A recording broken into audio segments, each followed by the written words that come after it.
Good evening. My name is Samuel Edwards, and I'm a digital marketing strategist and contributing columnist to Inc. Magazine, Entrepreneur, and Business.com. And as a digital marketing strategist that's worked in New York City, a question I generally get asked is this: is it anything like Mad Men? And for those who are fans of the show, I hate to ruin this for you, but ad agencies are almost nothing like that. Especially for someone like myself who has the advantage of working from home on the daily basis, more often than not, pants, those are totally optional. So thank you, TEDx, for making that a requirement for this, giving this talk today. This is the first time all week I've put on pants, so thank you, and you're welcome.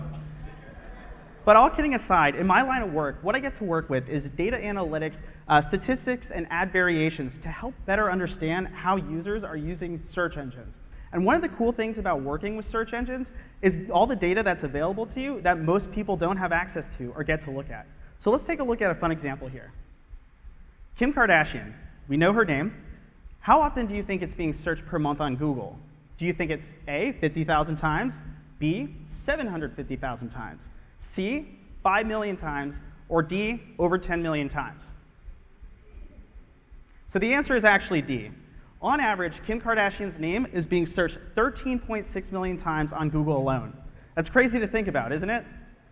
So while this is some fun examples of some fun data that I get to work with on a daily basis, what I want to focus with on this talk is instead about 3 major learning opportunities and learning takeaways that I've had in my short career as a young entrepreneur. And the first is simply this: you can't let your ego be your downfall. When I was starting out in marketing, and like a lot of young people who enter the workforce, I had this mentality that I was hands down, wherever I went, the smartest person in the room, one of the best marketers in the country, and that I was being paid 10 times less than what I deserved. And it wasn't until I started working on a campaign that I had a realization of otherwise.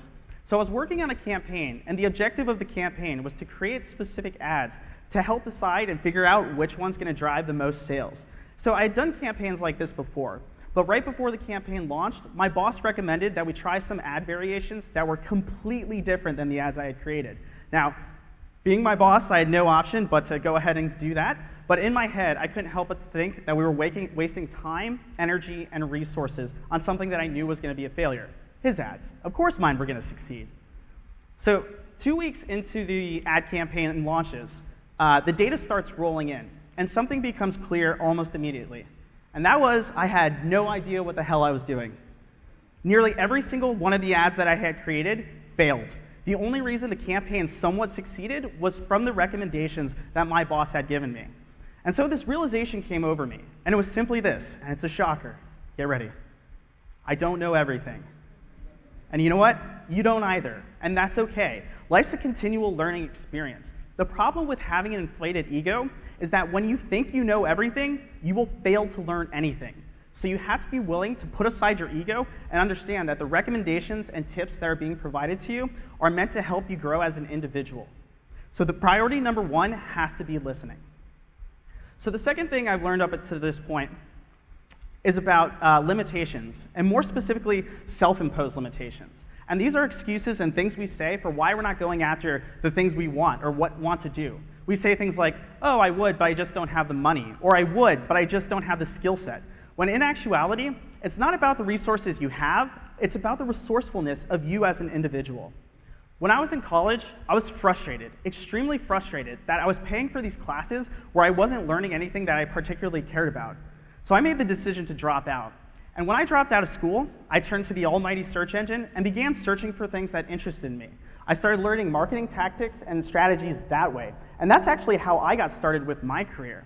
So you have to understand that with all this data that's available to us today, it's interesting that with access to all the search engine data, I find that more people are searching for things doing with entertainment than anything that could help them better themselves as a person.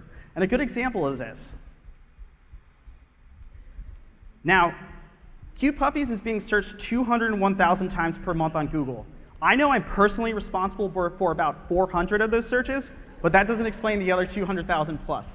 So it's about being able to use the resources that we have the most efficient way. And the second thing I've learned in regards to self-imposed limitations is one that I admit that I actually use myself, and that's the time limitation. And the time limitation is the one where we use time as the excuse for why we're not going after the things we want and why we're not able to. We say, oh, I have a job, I have kids, I have a girlfriend, I have school. There's just not enough time in the day to do all the things that I would like to accomplish. And so for me, I would use the procrastination limitation. I would say things like, oh, I'll get to it one day, or someday I'll get to it. And here's the thing about that. There are 7 days in a week, and someday isn't one of them. So for me, I had to prioritize what I wanted in the future over what I had now in order to get where I wanted to be. So you have to simply ask yourself, where you're at, what you're doing, is this what you want to be doing? Is this where you want to be? And if the answer is no, you have to prioritize and really decide what the important things are that can get you to where you want to go. And it's not an easy process. It's extremely scary, and it's extremely frustrating, and there's 0% that there's going to be guaranteed success. But here's the thing. If you want something in life, you have to risk it to get the biscuit. And the third thing I want to share with you that I've learned up until this point as a young entrepreneur is this. It's about opportunity. And it's simply this. Opportunity is not something that is just going to fall in your lap. It will seldom fall in your lap throughout your lifetime. So if you're waiting, I'm sorry to say you're going to be waiting a lot longer. So for me, before I started writing for Inc. and Entrepreneur magazine, I didn't have these reporters or editors or publications reaching out to me, begging me to write for them. No, I loved reading those publications. So what I did was I found out who the editors of the publications were, got their contact information, and then after months and months of going back and forth with them through email, giving them free writing content, in the hopes that they would let me become a writer for those publications, I was finally accepted. And so if you want something, you have to go out and grab it. It's not just going to be something that's waiting for you there.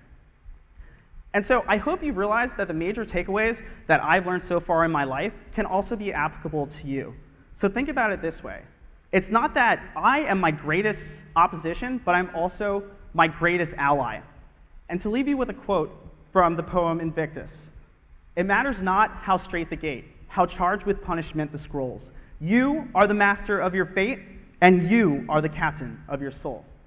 Thank you, and I hope you find what you're searching for. Thank you.